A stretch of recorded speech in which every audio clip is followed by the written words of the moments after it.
इस वीडियो में हम देखेंगे कक्षा 7 का प्रथम पाठ सुभाषितानी। सुभाषितानी यानी सुभाषित। सुभाषित यह जो शब्द है, दो शब्दों के मिलाप से यह शब्द तैयार हुआ है। सु यानी अच्छे, भाष यानी वाक्य, वचन बोल। सुभाषितानी यानी अच्छे वाक्य, सुंदर वचन, सुंदर वाक्य। तो यहाँ पर देखेंगे पहला जो सुभाषित है, वो पहला सुभाषित क्या है। श्लोक पृथ्वीव्यां त्रीणि रत्नानि जलम अन्नम सुभाषितम मूढ़े ही पाषाणखंडेषु रत्न संज्ञा विधीयते। इस श्लोक का अन्वयार्थ देख लेते हैं। पृथ्वीव्यां त्रीणि रत्नानि सन्ति जलम अन्नम सुभाषितम मूढ़े ही एव पाषाणखंडेषु रत्न संज्ञा विधीयते। अब इसका अर्थ जान लेते हैं। पृथ्वीव्याम, पृथ्वी यानी के पृथ्वी पर, त्रीणि यानी के तीन, रत्नानि यानी के रत्न है। कौन से रत्न है? जलम यानी के जल, अन्नम यानी अन्न, सुभाषितम यानी सुंदर वचन, मूढ़े ही यानी मूर्ख लोग, पाषाणखंडेषु, पाषाण यानी के पत्थरों के टुकड़ों को, रत्न संज्ञा विधीयते यानी कि रत्न कहते हैं। रत्न यह नाम दिया है। किनके द्वारा दिया गया है? मूर्ख लोगों के द्वारा दिया गया है। इसका अर्थ जानेंगे। सरल अर्थ, पृथ्वीव्याम यानी पृथ्वी पर, त्रीणि रत्नानि यानी तीन रत्न है, जल, अन्न और सुंदर वचन। वो कौन से है? जल, अन्न और सुंदर वचन। पृथ्वीव्याम त्रीणि रत्नानि जलम अन्नम सुभाषितम यानी पृथ्वीव्याम यानी पृथ्वी पर, त्रीणि यानी के तीन, रत्नानि यानी रत्न है, पृथ्वी पर तीन रत्न है, जल, अन्न, सुभाषितम यानी जल, अन्न और सुभाषितम यानी सुंदर वचन। मूढ़े ही, मूर्ख लोगों ने ही, पाषाणखंडेषु पत्थरों के टुकड़ों को रत्न संज्ञा विधीयते, पत्थरों के टुकड़ों को रत्न यह नाम दिया है। दूसरा श्लोक देख लेते हैं। सत्येन धार्यते पृथ्वी सत्येन तपति रविः सत्येन वाति वायुश्च सर्वं सत्ये प्रतिष्ठितम्। इसका अन्वयार्थ देख लेते हैं। पृथ्वी सत्येन धार्यते, रविः सत्येन तपति, वायुश्च सत्येन वाति, सत्ये सर्व प्रतिष्ठितम्। सत्येन यानी सत्य के द्वारा, धार्यते यानी धारण किया जाता है, पृथ्वी यानी पृथ्वी, तपते यानी तपता है, रवि यानी सूरज, वाति यानी बहता है, वायु यानी हवा, सर्वम यानी सब कुछ, सत्येन यानी सत्यता के द्वारा ही, प्रतिष्ठित स्थिर है। अब इसका अर्थ जान लेते हैं। सरल अर्थ, सत्येन धारयति पृथ्वी, पृथ्वी सत्य के द्वारा ही धारण की जाती है। सत्येन तपते रवि, सूरज जो होता है सत्य के द्वारा ही तपता है।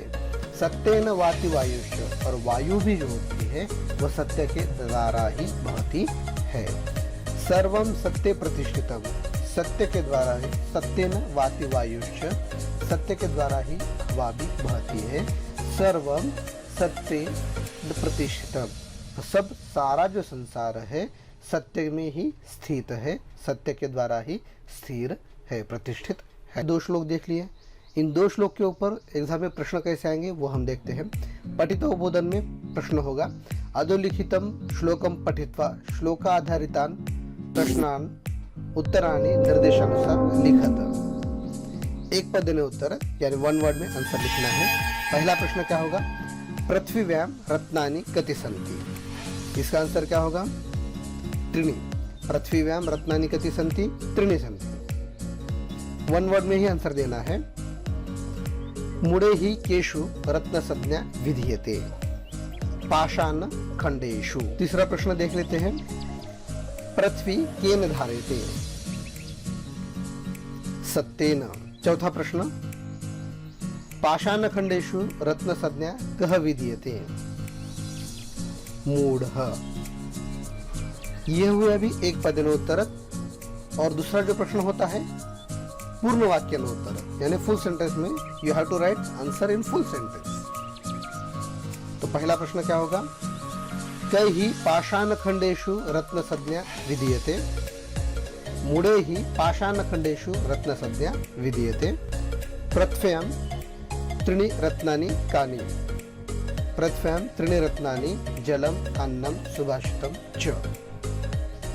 सत्येन किं धारयते?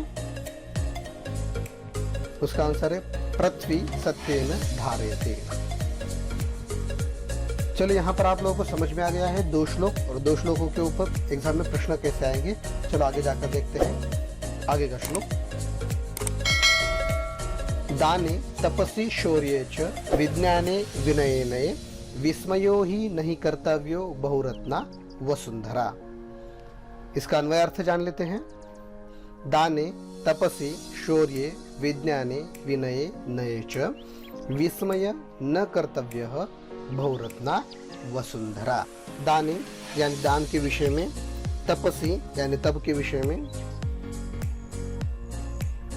शौर्य यानी शौर्यता में, विज्ञाने या विज्ञान में, विनय यानी विनयता में, नए यानी नीति के विषय में, विस्मयो यानी आश्चर्य, न यानी नहीं, ही यानी क्योंकि, बहुरत्ना यानी अनेक रत्नों वाली, वसुंधरा यानी पृथ्वी। शब्दार्थ जान लिए, अभी इसका अर्थ भी जान लेते हैं। वाक्यों का अर्थ, दान, तप, शूरता, विज्ञान, विनय तथा नीति के विषय में हमें आश्चर्य नहीं करना चाहिए, क्योंकि यह पृथ्वी अनेक रत्नों वाली है। चलो आगे का श्लोक देख लेते हैं। सद्भिरेव सहासीत सद्भिः कुर्वति संगतिं सद्भिरविवादं मैत्रीं च नासद्भिः किंचिदाचरेत्। इसका अन्वयार्थ जान लेते हैं। सद्भिः सह एव आसीत सद्भिः संगतिं कुर्वीत सद्भिः सह विवादं मैत्रीं कुर्वीत असद्भिः सह कश्चिद् न आचरेत्। इनके शब्दार्थ जान लेते हैं। सद्भिः सह यानी कि सज्जनों के साथ, एव यानी ही, आसित यानी कि बैठना चाहिए। बासित यह जो शब्द है इसका अर्थ था होता है, लेकिन यहाँ पर बैठना चाहिए। संगतिम यानी साथ में, विवादम यानी विवाद, कुर्वीत यानी करना चाहिए।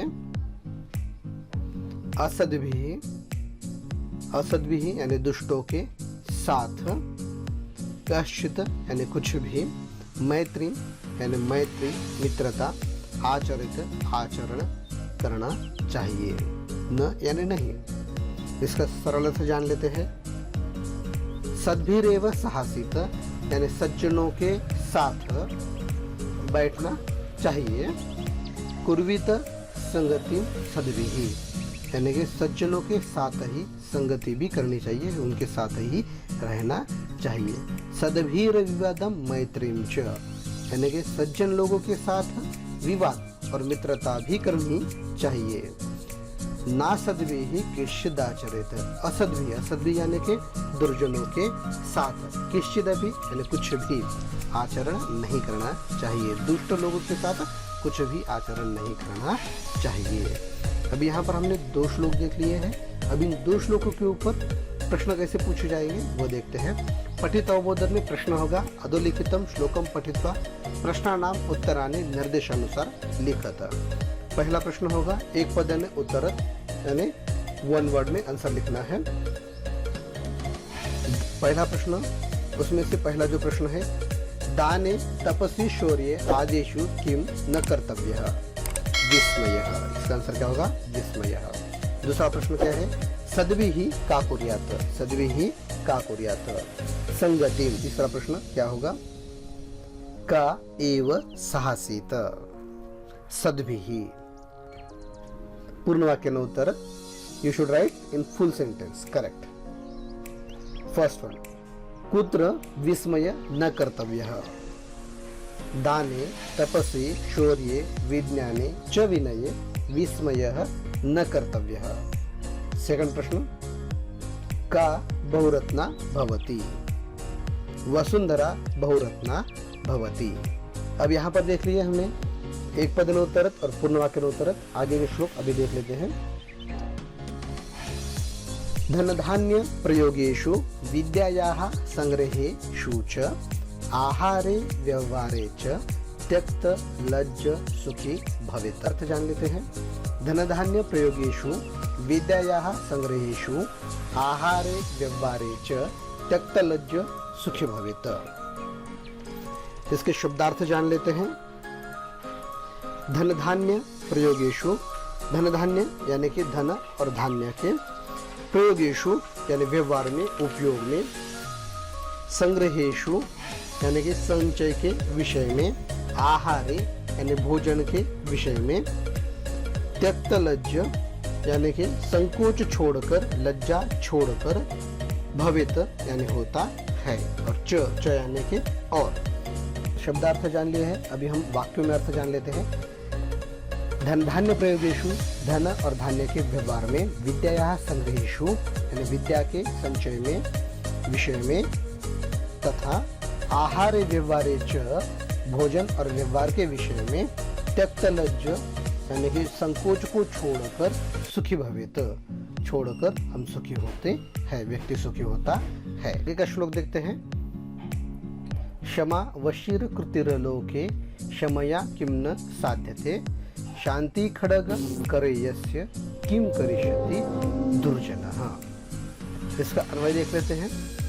अन्वयार्थ। लोके क्षमावशी कृतिः क्षमया किं न साध्यते, यस्य करे शांति खड़गः अस्ति दुर्जनः तस्य किम करिष्यति।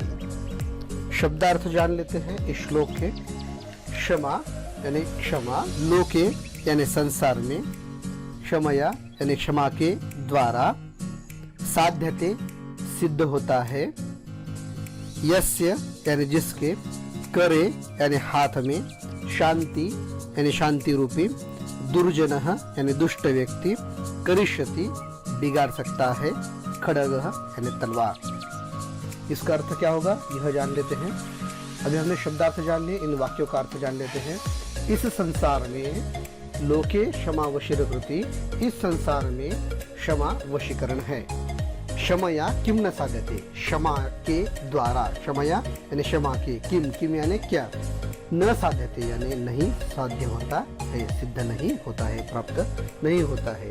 यस्य करे यानी जिससे, करे यानी कि हाथ में, शांति खड्ग, शांति खड्ग यानी शांति रूपी तलवार, अस्ति है जिसकी, शांति रूपी तलवार जिसके हाथों में है, दुर्जनः यानी दुष्ट व्यक्ति, तस्य यानी उसका, किम करिष्यति उसका क्या कर सकता है, उसका क्या बिगाड़ सकता है। इस प्रकार है। पठित अवबोधन में प्रश्न आएगा। अधोलिखितम श्लोकम पठित्वा प्रश्नानाम उत्तराणि निर्देशानुसार लिखत। फर्स्ट वन होगा एक पदेन उत्तरत यानी you should write in one word में आंसर लिखना है इसका। फर्स्ट वन, कस्या संग्रहेषु त्यक्त लज्ज सुखी भवेत्, कस्या संग्रहेषु त्यक्त लज्ज सुखी भवेत्, धन धान्य प्रयोगेषु, धन धान्य प्रयोगेषु। सेकंड, लोके वशीकृता का, लोके वशीकृता का क्षमा। थर्ड वन, कया सर्वं साध्यते, कया सर्वं साध्यते, क्षमया। नेक्स्ट अभी देखते हैं पूर्ववाक्येन उत्तर, त्यक्त लज्ज कुत्र सुखी भवेत्, आहारे त्यक्त लज्ज सुखी भवेत्। सेकंड प्रश्न होगा किम वशीकृते लोके, क्षमा वशीकृते लोके। संस्कृत के सुंदर वचनों का संकलन है। प्रथम श्लोक में सुभाषितों का महत्व बताया गया है, दूसरे श्लोक में सत्य की महिमा बताई गई है, तीसरे श्लोक में कहा गया है इस पृथ्वी पर अनेक रत्न है, चौथे श्लोक में सज्जन की व्यक्ति की महिमा बताई गई है, पांचवें श्लोक में व्यक्ति को ज्ञान के संग्रह करना चाहिए, और छठे श्लोक में क्षमा का महत्व बताया गया